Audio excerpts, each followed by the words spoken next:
ಜಮೀರ್ ಅಹಮದ್ ಖಾನ್ ಅವರಿಗೆ ಸಚಿವ ಸ್ಥಾನವನ್ನು ಕೊಡಬೇಕು, ಜೊತೆಗೆ ಉಪಮುಖ್ಯಮಂತ್ರಿ ಸ್ಥಾನವನ್ನು ಕೂಡ ಕೊಡಬೇಕು ಅಂತ ಹೇಳಿ ಪಾದರಾಯನಪುರದಲ್ಲಿ ದೊಡ್ಡ ಮಟ್ಟಿಗಿನ ಆಕ್ರೋಶ ಮತ್ತು ಆಗ್ರಹಗಳು ವ್ಯಕ್ತವಾಗ್ತಾ ಇದ್ದಾವೆ. ಪಾದರಾಯನಪುರದಲ್ಲಿ ಈಗಾಗಲೇ ಸುಮಾರು 2000ಕ್ಕೂ ಹೆಚ್ಚು ಜನ ಜಮಾಯಿಸಿದ್ದಾರೆ.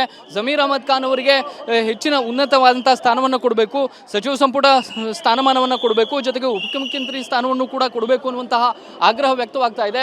ಹೆಚ್ಚಿನ ಸಂಖ್ಯೆಯಲ್ಲಿ ಸೇರಿರುವಂತಹ ಎಲ್ಲ ಬೆಂಬಲಿಗರು ತಮ್ಮ ಆಕ್ರೋಶವನ್ನು ವ್ಯಕ್ತಪಡಿಸ್ತಾ ಇದ್ದಾರೆ. ಜೊತೆಗೆ ಸ್ಥಾನಮಾನವನ್ನು ಕೊಡದೇ ಇದ್ರೆ ಅದಕ್ಕೂ ಕಾಂಗ್ರೆಸ್ ಸರ್ಕಾರಕ್ಕೆ ಇದು ಎಚ್ಚರಿಕೆಯ ಕರೆಗಂಟೆ ಅನ್ನುವಂಥದ್ದನ್ನು ಕೂಡ ಇಲ್ಲಿ ಹೇಳ್ತಾ ಇದ್ದಾರೆ. ಪಾದರಾಯನಪುರದಲ್ಲಿ ಸೇರಿರುವಂತಹ ಈ ಜನಸ್ತೋಮವನ್ನು ಜಮೀರ್ ಅಹಮದ್ ಖಾನ್ ಅವರ ಬೆಂಬಲಿಗರನ್ನ ಇದೀಗ ಪೊಲೀಸರು ಕಳಿಸುವಂಥ ಕೆಲಸವನ್ನು ಮಾಡ್ತಾ ಇದ್ದಾರೆ.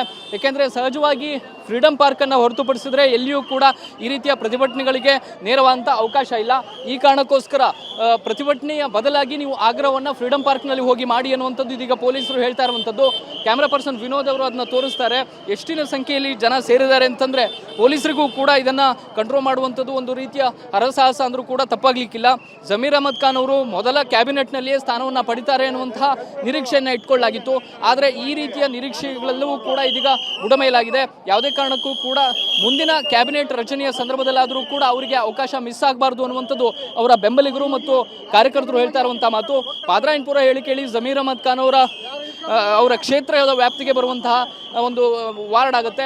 ಅಲ್ಲಿ ಇದೀಗ ಹೆಚ್ಚಿನ ಸಂಖ್ಯೆಯಲ್ಲಿ ಇಮ್ರಾನ್ ಪಾಷಾ ಅವರ ನೇತೃತ್ವದಲ್ಲಿ ಸಾರ್ವಜನಿಕರು ಸೇರಿದ್ದಾರೆ. ಜಮೀರ್ ಅಹಮದ್ ಖಾನ್ ಅವ್ರನ್ನ ಮುಂದಿನ ಕ್ಯಾಬಿನೆಟ್ನಲ್ಲೂ ಕೂಡ ಸ್ಥಾನಮಾನವನ್ನು ಕೊಡದೇ ಇದ್ರೆ ಇದು ಸರಿಯಾಗೋದಿಲ್ಲ ಅನ್ನುವಂಥ ಒಂದು ಎಚ್ಚರಿಕೆ ಸಂದೇಶವನ್ನು ರವಾನೆ ಮಾಡೋದಕ್ಕೆ ಪ್ರಯತ್ನವನ್ನು ಮಾಡ್ತಾ ಇದ್ದಾರೆ. ಇದೇ ಕಾರಣಕ್ಕೋಸ್ಕರ ಇದೀಗ ಸುಮಾರು 1000ಕ್ಕೂ ಹೆಚ್ಚು ಪೊಲೀಸರು ಈ ಒಂದು ಸ್ಥಳದಲ್ಲಿ ಬಂದೋಬಸ್ತನ್ನು ನಡೆಸ್ತಾ ಇದ್ದಾರೆ. ಜೊತೆಗೆ ಸೇರಿರುವಂತಹ ಸಾರ್ವಜನಿಕರನ್ನ ಕಳಿಸುವಂಥ ಕೆಲಸವನ್ನು ಕೂಡ ಮಾಡ್ತಾ ಇದ್ದಾರೆ. ಯಾವುದೇ ಕಾರಣಕ್ಕೂ ಕೂಡ ಇಲ್ಲಿ ಅವಕಾಶವನ್ನು ಕೊಡೋದಿಲ್ಲ ಮತ್ತು ಫ್ರೀಡಂ ಪಾರ್ಕ್ನಲ್ಲಿಯೇ ಪ್ರತಿಭಟನೆಗಳನ್ನ ನಡೆಸಬೇಕು ಅನ್ನುವಂಥದ್ದು ಪೊಲೀಸರು ಕೊಡ್ತಾ ಇರುವಂತಹ ಸೂಚನೆ. ಪೊಲೀಸರ ಸಂಖ್ಯೆ ಹೆಚ್ಚಾದಂತಹ ಹಿನ್ನೆಲೆಯಲ್ಲಿ ಇದೀಗ ಸೇರಿರುವಂತಹ ಜಮೀರ್ ಅಹಮದ್ ಖಾನ್ ಅವರ ಬೆಂಬಲಿಗರು ಕೂಡ ಬೇರೆ ಬೇರೆ ಸ್ಥಳಕ್ಕೆ ವಿಧಾನಸೌಧ ಚಲೋ ಹಮ್ಮಿಕೊಂಡಂತಹ ಹಿನ್ನೆಲೆಯಲ್ಲಿ ಅವರನ್ನ ಕಳಿಸುವಂತಹ ಪ್ರಯತ್ನಗಳು ಇದೀಗ ಪೊಲೀಸರ ಕಡೆಯಿಂದ ಆಗ್ತಾ ಇದ್ದಾವೆ. ಜಮೀರ್ ಅಹಮದ್ ಖಾನ್ ಅವರ ವಿರುದ್ಧ ಕೇಳಿಬಂದಂತಹ ಬೇರೆ ಬೇರೆ ಆರೋಪಗಳಿರ್ಬೋದು, ಪಕ್ಷ ವಿರೋಧಿ ಚಟುವಟಿಕೆಯ ನೆಪಗಳಿರ್ಬೋದು, ಇದೆಲ್ಲವೂ ಕೂಡ ಜಮೀರ್ ಅಹಮದ್ ಖಾನ್ ಅವರಿಗೆ ಸದ್ಯಕ್ಕಂತೂ ಪೂರಕವಾಗಿಲ್ಲ. ಹೀಗಾಗಿ ಎರಡನೇ ಪಟ್ಟಿಯ ರಚನೆಯ ಸಂದರ್ಭದಲ್ಲಾದರೂ ಜಮೀರ್ ಅಹಮದ್ ಖಾನ್ ಅವರಿಗೆ ಅವಕಾಶವನ್ನು ಕೊಡಿ ಎನ್ನುವಂತಹ ಒಂದು ಆಕ್ರೋಶ ಮತ್ತು ಆಗ್ರಹ ಇದೀಗ ದೊಡ್ಡ ಮಟ್ಟಕ್ಕೆ ಹರಡ್ತಾ ಇದೆ.